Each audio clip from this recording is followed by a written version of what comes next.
got some normal or nopes here for you. Do you think this is normal? Summer wants to know. Putting a few teaspoons of bleach in your bath. Not normal. No, not normal. I'd be so afraid I was going blind. Yeah, why? I don't know. I was taught to fear bleach as a child to the point where I think I have an unhealthy fear of bleach. Yeah, you shouldn't get it on you. Bleach has ruined so many things in my life. I respect bleach, y'all. Yeah, I do too. Now, my wife uses it a ton because I guess she just feels like it cleans so well. But we have so many clothes with little white dots all over them. Don't let bleach meet up with anything with color in it. I'm not even lying. I must have ruined 20 shirts in one load because there was a bleach situation and they were all dark clothes, Virginia. Bleach is not good for a lot of things. I'm legitimately scared of bleach. You should be.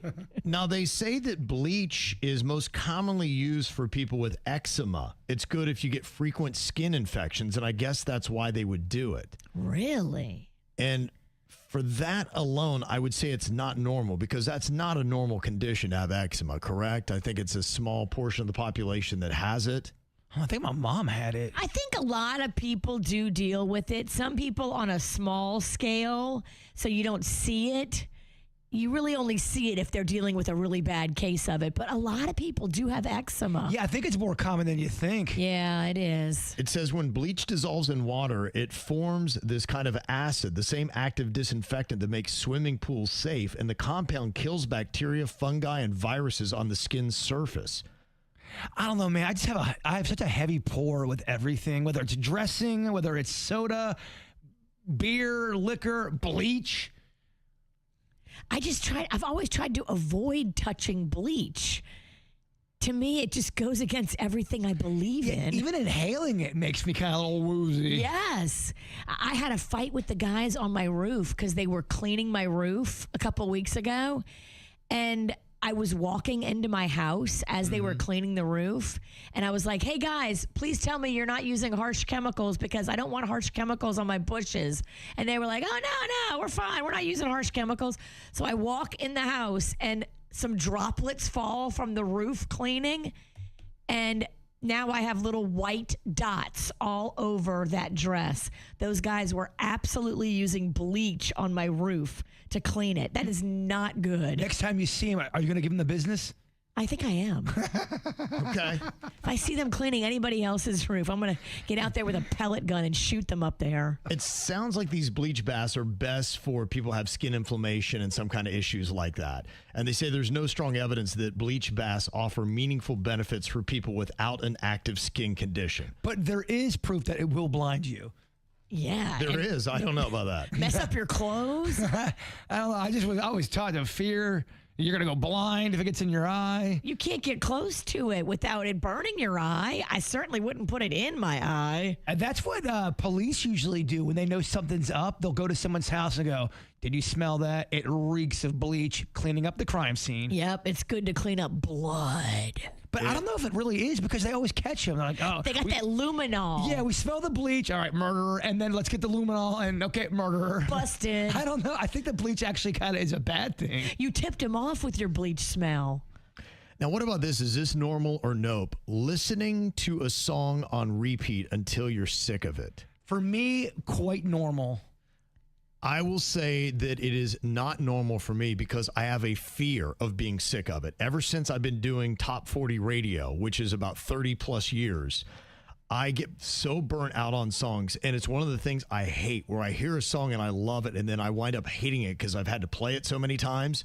And I burn on music super fast. So people that complain to me about how they're tired of it, get it. How I feel, trust me. I know, you're preaching to the choir here.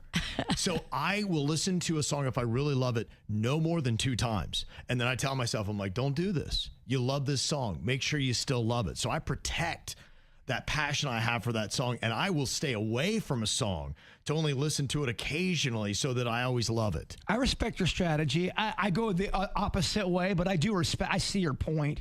I just don't want to get burned out on it. And I honestly have a weird phobia about being burned out on songs I love. I get it, because that song kind of means something to you, and it's a form of relaxation or peace, and you don't want to. No one wants to get rid of that. And you know, because you've been in the game, what radio does to songs. Sure, or just me and songs in general. I have a category that's really just my all-time favorite songs. And every time I hear them, I'm like, oh, I love this song. I love this song. I love this song. And so I even kind of protect myself from going to that category too often. Sometimes if I have a playlist going, I will deliberately stop listening to it for the same reason. And 6 weeks ago, let me play that playlist again. And it's kind of fresh and new. Right. Again, that's you, Ralston. It is interesting to see the strategies. Meredith said, I will listen to a song I like until I know all the lyrics. Does anybody do that? Yeah. I will wear out a song I love. And honestly, a lot of times I won't even get burned on the song. There are songs I've been listening to since I was 12, and I still am not burned on them. Okay. Now, I asked, is listening to a song on repeat until you're sick of it normal or nope? And 55% of people say that it's normal. All right. That they do it. So I think it's kind of a 50-50 thing. Now, is this normal or nope? Watching cooking videos but never actually cooking. Yes, it's so normal. It's food porn. That's amazing. So people that really have no desires to be in the kitchen are watching cooking shows and then just be like, yeah, I'm never going to cook. I'll order some takeout. I'll watch a cooking show. What? Yes, that is very normal. And sometimes when you're really full, I will put on a cooking show to kind of get me hungry again, to beat the fullness. You want to power through full? I do. Yeah, because if I've already eaten and then my girlfriend comes over and she starts making something fun, I'm like, I gotta power. I gotta do the work. I gotta eat again. I gotta put on the Cooking Network and get ginned up. Gosh, I'm so fascinated with his life. And He is. it's amazing, isn't it? He's a specimen that needs observing. It really is. Like I said, I'd sit there and I'd watch the Jaybird channel nonstop. Me too. I would subscribe. Oh, I know. I tell you, I think it'd do so well. Take my money. Let's do it. 82% of people say they watch cooking videos and never actually cook. Wow, 82. I believe it, man. They have a whole. That's wild to me. They've got like 3 different networks about cooking and food, and I know not everyone watching that is in there making food. There's no way. I am always trying a recipe that I saw somewhere. I love doing that. Now, I'm not able to keep up with the show, but like a YouTube video that I can pause. That for me is so fun. I always make fun of a lot of TikTok stuff, but there are some good cooking videos on there. You go, all right, I could maybe do it. It makes you think you could do it. It totally does. Now, this is kind of an etiquette question that I do often wonder because I get mixed reviews on it. I was always taught about the manners of waiting till everybody gets their meal before you start eating. And then I've had people that get like, please eat. And they almost get upset with me, like, eat. Like, you have your food. Like, it would disgust me if it got cold because you're waiting. I'm fine. I'm going to be okay. I almost got snapped at one time. Like, all right, calm down. For not eating, right? Yes. Yeah, it's weird. And so, okay, well, the person that snapped at you is way out of line because you are following the proper etiquette and they are not. Well, I think that person's probably just saying, dude, don't worry about me. If you're hungry, go ahead and eat. Right, but you have to say it gently and then you drop it. Mm-hmm. I'm wondering where that sits now and where people are. Have people kind of relaxed that old etiquette move to say, look, when you get the food, eat it. I mean, unless you're eating salads and the temperature doesn't matter. But if you have something that's temperature sensitive, because look, sometimes things do take a lot longer to come out of the kitchen than others. And you're right. You might have everybody else with lukewarm food and yours is piping hot. The only time I would say it's okay is if the one person that doesn't have their meal yet was a kitchen mistake and they're not going to get their meal for like 5 more minutes. Okay. And they have given the blessing to the rest of the people at the table to go ahead and start eating.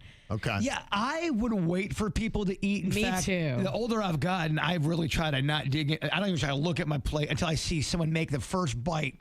And sometimes people take so long to take that first bite. I go, guys, can we get this going? Let's get this going. I'm so ready.